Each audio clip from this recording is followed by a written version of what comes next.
नमस्कार दोस्तों, आप सबका हमारे एडुकेशन चैनल जनता एडुकेशन केयर में स्वागत है।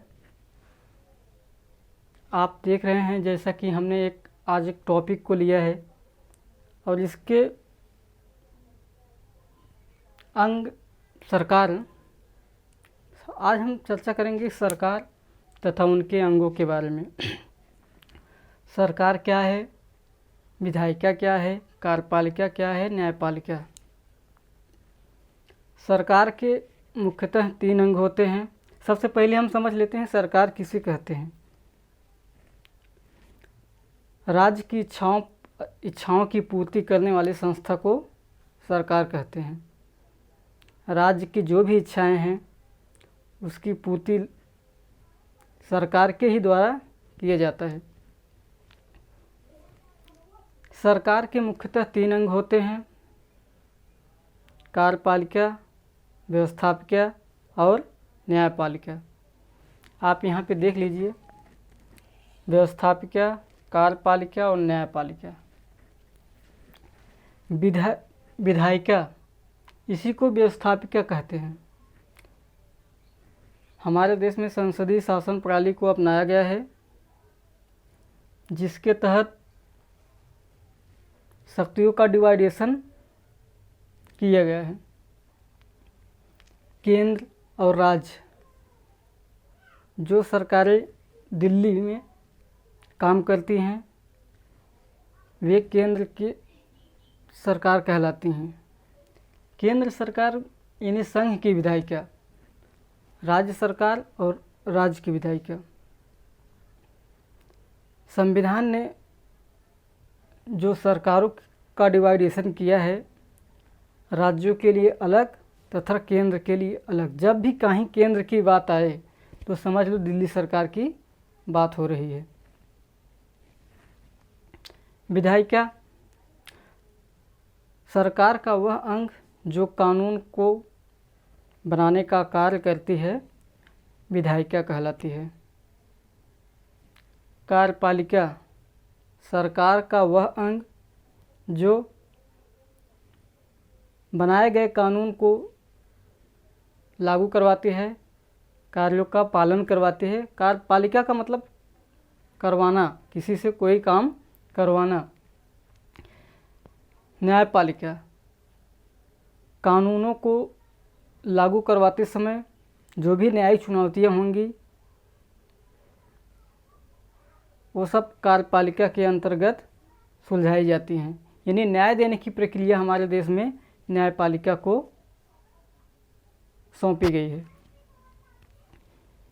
संसदीय शासन प्रणाली के तहत हमारे देश में सांसद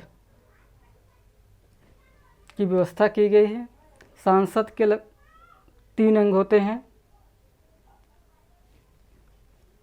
राज्यसभा, लोकसभा तथा राष्ट्रपति। इन तीनों को मिलाकर भारतीय संसद का निर्माण होता है। राष्ट्रपति, मुख्यतः इसके 2 अंग होते हैं जो कानूनी प्रक्रिया में हिस्सा लेते हैं। मुख्यतः उसके 2 अंग होते हैं, एक लोकसभा, दूसरा राज्यसभा। लोकसभा निम्न सदन, राज्यसभा उच्च सदन। लोकसभा को निम्न सदन इसलिए कहा गया है कि इसके सदस्य हर 5 साल में निर्वाचित होकर आते रहते हैं, इसलिए यह एक अस्थायी सदन है। जहाँ तक राज्यसभा की बात करें, राज्यसभा जो है एक अस्थायी सदन है। इसके सदस्य प्रति 2 वर्षों में अपनी सेवाएं लेते और छोड़ते रहते हैं। यानी कि कुछ सदस्य हर साल आते हैं तो कुछ सदस्य सेवानिवृत्त हो जाते हैं। संघ की विधायिका में आपने देखा सांसद होते हैं, लोकसभा होते हैं, राष्ट्रपति होते हैं। हमारे यहाँ द्विसदनात्मक व्यवस्था की गई है संसद में, राज्यसभा, लोकसभा। अब यहाँ राष्ट्रपति की जरूरत क्यों पड़ती है, आप इसे समझने की कोशिश कीजिए। राज्यसभा और लोकसभा जो भी कानून बनाते हैं,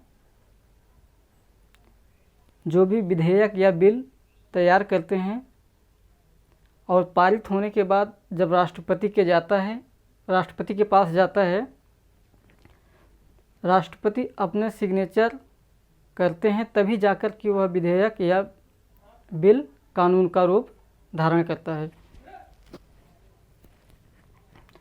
अब बात करते हैं कार्यपालिका की। जिस तरह से हमारे देश में संघ की विधायिका और राज्य की विधायिका है, सेम टू सेम उसी प्रोसेस में राज्य की कार्यपालिका और संघ की कार्यपालिका भी हमारे देश में है। सबसे पहले हम देखते हैं संघ की कार्यपालिका, यानी केंद्र की जो है कार्यपालिका, हम उसको देखते हैं। कार्यपालिका में मुख्यतः राष्ट्रपति, उपराष्ट्रपति, प्रधानमंत्री और मंत्रिपरिषद, इन सभी सदस्यों को मिलाकर कार्यपालिका तैयार होती है। हमारे यहाँ कार्यपालिका में भी दो प्रकार के सदस्य आते हैं, एक अस्थाई, एक अस्थाई। अस्थाई सदस्य वे होते हैं जो एक सिस्टम के तहत अपने पद को ग्रहण करते हैं। अखिल भारतीय सेवाओं के तहत वे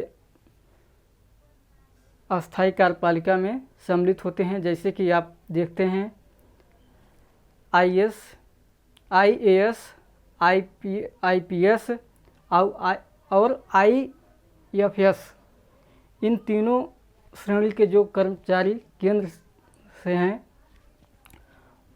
वे अस्थाई कार्यपालिका के सदस्य होते हैं।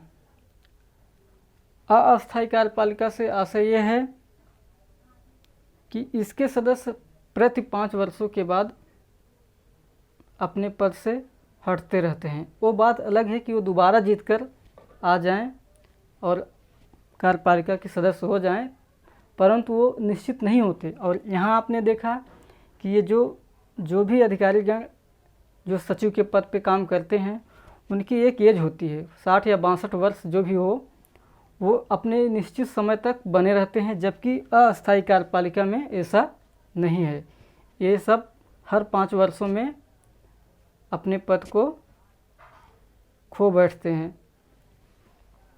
राज्य की कार्यपालिका, अब जिस तरह से संघ की कार्यपालिका में राष्ट्रपति, उपराष्ट्रपति, प्रधानमंत्री, मुख्यमंत्री आदि को आपने देखा, उसी तरह राज्य की कार्यपालिका में अस्थाई सदन और अस्थाई सदन भी होते हैं। राज्य की कार्यपालिका में मुख्यतः राज्यपाल, मुख्यमंत्री, मंत्रिपरिषद। राज्यपाल जो होते हैं ये राज्य की कार्यपालिका के प्रमुख होते हैं, और राष्ट्रपति जो होते हैं ये केंद्र की संवैधानिक कार्यपालिका के प्रमुख होते हैं। यहाँ भी आपने देखा अस्थाई कार्यपालिका और अस्थाई कार्यपालिका, सेम टू सेम राज्य सेवा आयोग से जो सदस्य आते हैं हमारे अस्थाई कार्यपालिका में, वे सब अस्थाई कार्यपालिका के सदस्य होते हैं। राज्यपाल, मुख्यमंत्री, मंत्रिपरिषद ये सभी 5 वर्षों तक अपने पद पे रहते हैं तथा उसके बाद इनको अपना पद छोड़ना पड़ता है। अब बात करते हैं न्यायपालिका की। हमारे देश में एकीकृत न्यायपालिका की व्यवस्था की गई है। एकीकृत न्यायपालिका का से आशय है कि एक ही न्यायपालिका, यहाँ पे ऐसा नहीं है कि विधायिका और जो कार्यपालिका हैं इनके लिए अलग अलग हों, या राज्य या फिर केंद्र के लिए अलग अलग न्यायपालिका की व्यवस्था हो, ऐसा भी नहीं है।